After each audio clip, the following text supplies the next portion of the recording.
تاریخ بہت سے واقعات اپنے اندر سمائے ہوئے ہیں۔ کچھ واقعات صرف ثانیہ ہی نہیں بلکہ پر اسرار بھی ہوتے ہیں۔ بہت سارے سوالات کا اٹھنا اس بات کی دلیل نہیں کہ ان کے جوابات بھی موجود ہوں، لیکن اگر جوابات کو چھپایا جا رہا ہو تو ایسا ہی ایک واقعہ جواب کا منتظر ہے۔ 1 دسمبر 1948۔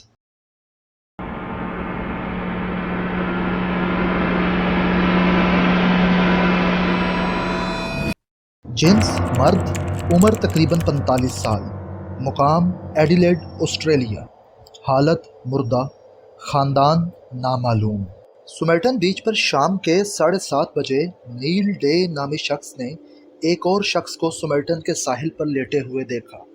اگلی صبح بھی جب نیل ڈے نے اس شخص کو اسی جگہ اسی حالت میں پایا تو پولیس کو اس واقعے کی خبر دی۔ پولیس نے فوراً آ کر اس شخص کا معائنہ کیا۔ اس شخص کے ظاہری خد و خال میں کچھ چیزیں نمایاں تھیں۔ وہ کلین شیو تھا، سوٹ اور ٹائی پہنے ہوئے تھا، اس کے پاس اس کی شناخت کی کوئی چیز موجود نہ تھی اور اس کے کپڑوں پر سے تمام ٹیگز اترے ہوئے تھے۔ پولیس نے فوری طور پر طبی معائنے کے لیے اس شخص کو بھیج دیا۔ پوسٹ مارٹم رپورٹ میں پتہ چلا کہ سومیرٹن بیچ پر مردہ حالت میں پائے جانے والے شخص کی انگلیوں پر موجود نشانات کسی بھی شخص سے نہیں ملتے۔ اس شخص کے جسم پر کسی قسم کا برتھ مارک موجود نہیں تھا۔ اس کے جسم کے اعضاء خون سے بھرے پڑے تھے۔ اس کے ہاتھوں کی ہتھیلی نارمل سے 3 گنا بڑی تھی۔ مرنے کی وجہ ہارٹ اٹیک تھی اور یہ ایک انتہائی پر اسرار قتل معلوم ہوتا تھا۔ اس واقعے کی مزید چھان بین کرتے ہوئے پولیس کو ایک بہت اہم سراغ ملا۔ تقریباً 1 ماہ بعد اس واقعے کی تفتیش کرتے ہوئے ایڈیلیڈ ریلوے اسٹیشن پر ملازمین کو ایک بھورے رنگ کا سوٹ کیس ملا۔ سوٹ کیس پر بظاہر کسی برانڈ کا ٹیگ موجود نہ تھا۔ مزید یہ کہ یہ سوٹ کیس 14 نومبر 1948 کو سٹوریج میں رکھا گیا تھا۔ یہ ایک بہت اہم سراغ تھا۔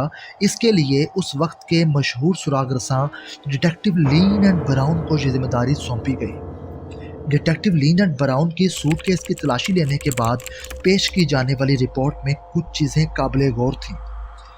جیسا کہ سوٹ کیس کی حالت بالکل نیو تھی، اس سوٹ کیس پر کسی برانڈ کا ٹیگ موجود نہ تھا۔ اس سوٹ کیس میں موجود ایک ویکس تھریڈ کی جانچ پڑتال کرنے کے بعد پتہ چلا کہ یہ ویکس تھریڈ تو آسٹریلیا میں فروخت ہی نہیں ہوتی۔ اس سوٹ کیس سے ایک شرٹ بھی برآمد ہوئی جس پر بھی کسی برانڈ کا ٹیگ موجود نہ تھا۔ مزید جانچ پڑتال کے بعد ایک خاص سراغ ہاتھ لگا۔ اسی سوٹ کیس سے ایک بیگ اور انڈر گارمنٹ بھی ملے جن پر برانڈ ٹیگز تو موجود تھے، لیکن ایک نام کے برانڈ کے سپیلنگ مختلف تھے۔ ایک کا نام کین جس کے آخر پر ای آتا تھا اور دوسرے کے آخر پر این موجود تھا۔ ادھر سے اندازہ لگایا گیا کہ یہ شخص امریکہ سے ہو کر آیا ہے۔ ایڈیلیڈ نیوز پیپر کے مطابق ان 2 ٹیگز کو جان بوجھ کر اس بیگ میں رکھا گیا تاکہ اس کیس کو مشکل بنا دیا جائے۔ پولیس کو سومیرٹن بیچ پر موجود مردہ انسان کی چیزوں کی جانچ پڑتال کرنے کے بعد ایک بہت اہم چیز اسی انسان کے ٹراؤزر میں موجود خفیہ پاکٹ سے ملی۔ وہ تھا ایک کاغذ کا ٹکڑا جس پر لکھا ہوا تھا تمام شدھ۔ یہ الفاظ پولیس کو ایک کتاب کی طرف اشارہ کر رہے تھے۔ یہ کتاب 11ویں صدی میں لکھی گئی تھی اور اس کا نام رباعیت تھا۔ اس کتاب کے آخری صفحے پر بھی تمام شدھ کے ہی الفاظ لکھے ہوئے تھے اور اس کے معنی اختتام اور ختم ہونے کے ہیں۔ اس کتاب سے اس انسان کا کیا تعلق تھا اس کا اندازہ تو نہ لگ سکا، لیکن ان الفاظ کے معنی جان لینے کے بعد سرکاری وکیل تھامس کلیلینڈ نے آفیشلی سومیرٹن بیچ پر مردہ حالت میں پائے جانے والے شخص کی غیر قدرتی طور پر مرنے کی تصدیق کر دی۔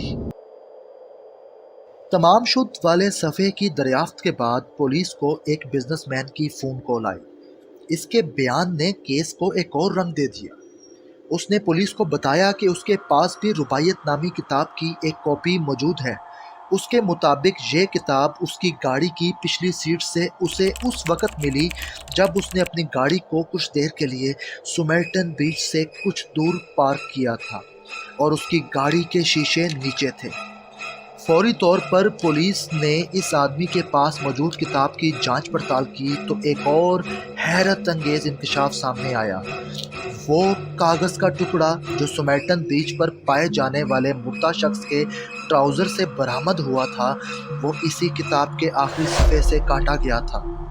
اس کتاب کے آخر پر 5 لائنوں پر مشتمل ایک خفیہ کوڈ بھی لکھا تھا اور اس کے نیچے ایک فون نمبر بھی موجود تھا۔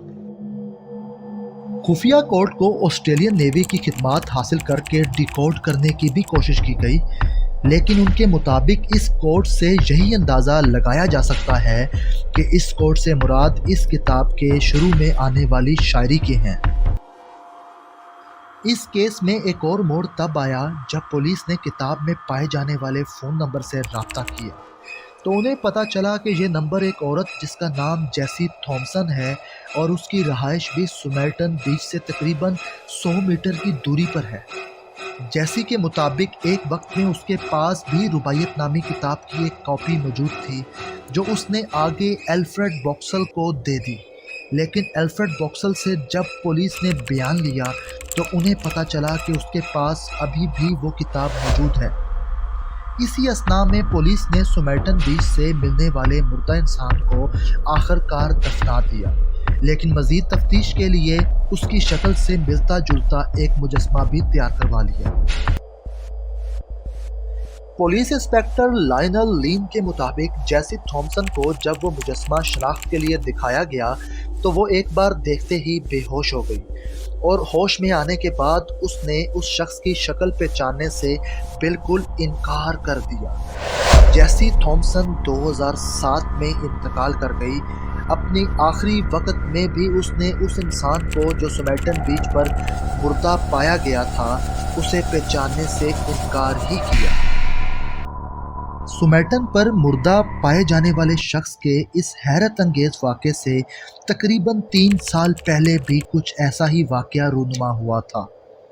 اس کیس پر بننے والی پہلی تھیوری کے مطابق جون 1945 میں جارج مارشل نامی شخص نے خودکشی کی تھی اور اس کے مرنے کی وجہ نیند آور گولیوں کا استعمال تھا، لیکن اس میں تعجب کی بات خودکشی نہیں بلکہ اس کے پاس سے ملنے والی کتاب تھی جس کا نام بھی رباعیت ہی تھا۔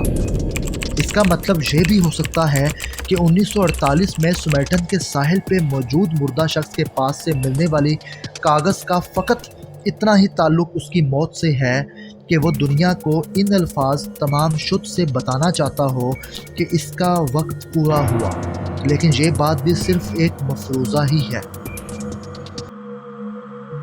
ایک اور تھیوری جو حقیقت کے زیادہ قریب ہو سکتی ہے وہ یہ ہے کہ یہ شخص ایک جاسوس تھا جسے رشیا کے جاسوسوں نے مار دیا ہو، کیونکہ جس رات اس انسان کی موت واقع ہوئی وہ ورلڈ وار 2 کا زمانہ تھا۔ اس کے مرنے سے کچھ مہینے پہلے ہی سوویت ایمبیسی کے جاسوس رنگ کو آسٹریلیا کینبرا میں پکڑا گیا تھا۔ اس تھیوری کو زیادہ تقویت ایک اور بندے کے بیان سے بھی ملتی ہے جس کا کہنا تھا کہ وہ اس رات سمیٹن بیچ پر موجود تھا جس رات اس انسان کو ادھر مردہ حالت میں دیکھا گیا۔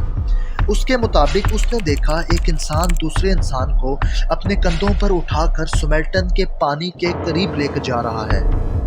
اس کے اس بیان کی تصدیق کرنا بہت مشکل ہے کہ وہ سچ بول رہا ہو یا جھوٹ۔ 2013 میں سامنے آنے والی ایک تھیوری نے اس کیس کی کچھ مشکلات حل کر دی۔ تھیوری کے مطابق جیسی تھامسن جس کا نمبر رباعیت کتاب کے آخر میں پایا گیا تھا وہ خود ایک رشین جاسوس ہو۔ اس بات کو زیادہ تقویت اس لیے ملتی ہے کیونکہ یہ تھیوری کسی اور نے نہیں بلکہ خود جیسی تھامسن کی بیٹی کیٹ تھامسن نے پیش کی۔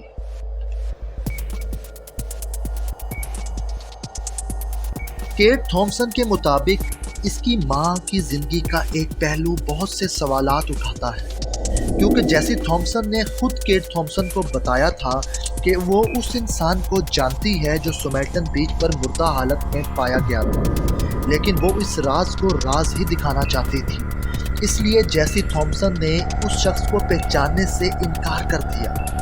کیٹ کے مطابق اسے ساری زندگی اپنی ماں کے اس بیان کے بعد یہی لگتا تھا کہ اس کی ماں اس شخص کی موت کی ذمہ دار ہو سکتی ہے۔